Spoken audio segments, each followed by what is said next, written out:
So I was like, why the fuck can't I do it? So I always wanted to do the show. It was always a dream of mine to do the show.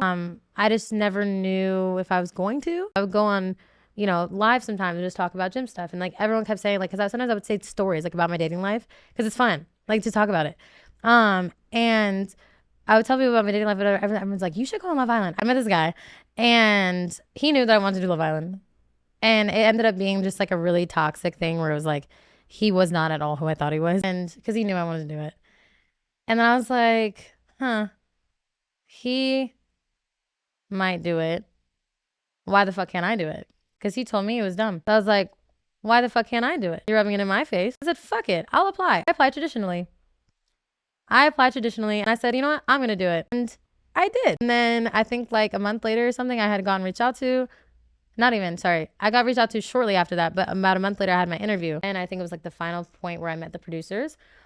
Since then, every week, like multiple interviews a week, multiple things I had to do. Then I remember I flew to Fiji and I manifested this shit, bitch. I'm just like positive. I'm always trying to stay positive, even though regardless of how negative that situation was, like I was staying positive and I was like, I'm going to have this. I would speak it into existence. Like, this is going to be my reality. I'm going to have this. This is what I'm going to do. And I was like, I kept telling myself, like, I'm going to be an OG.